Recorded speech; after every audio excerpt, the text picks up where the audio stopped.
Supongamos ahora que tenemos esta función, es una homográfica, esto es una función homográfica que ya la conocen de la guía 1, y la quiero analizar en el intervalo 0,4.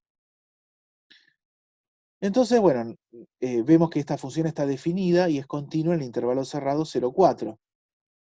Ojo, porque el dominio de esta función son todos los reales menos el menos 1. Pero el menos 1, donde va a haber una asíntota vertical, no pertenece a este intervalo. Así que, como cae afuera de este intervalo, la función va a ser continua. De hecho, yo se los dejo a ustedes como tarea, y propongan un x sub 0 así genérico que pertenezca a este intervalo, y van a ver que el límite con x tendiendo a x sub 0 de f de x es igual a f de x sub 0, que coincide con x sub 0 menos 1 sobre x sub 0 más 1.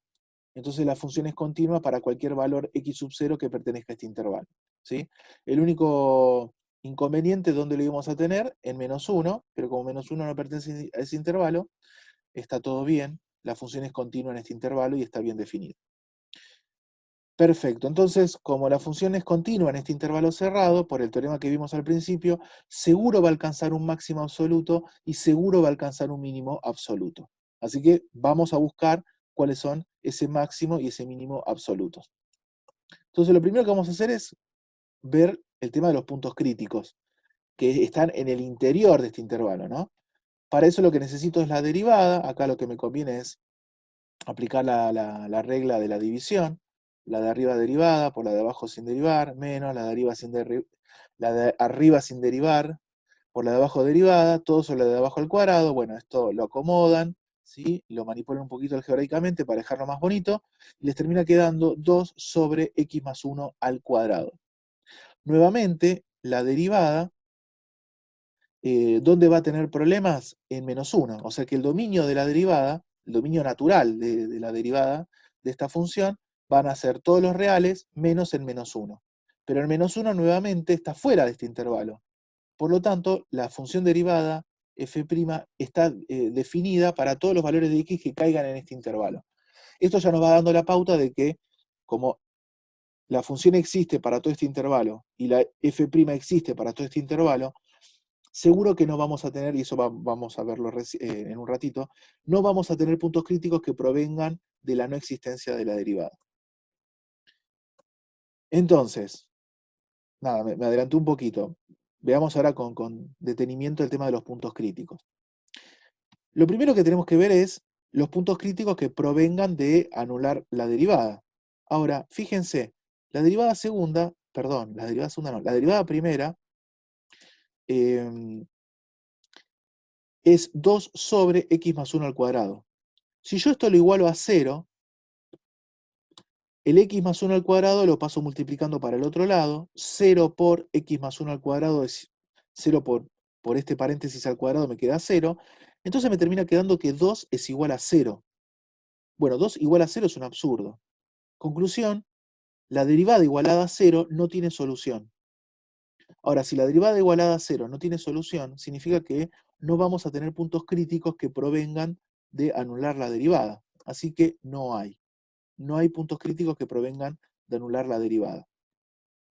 Y, como habíamos comentado recién, valores de x que pertenezcan a este intervalo donde la derivada no existe, bueno, la derivada está bien definida para cualquier valor de x de este intervalo.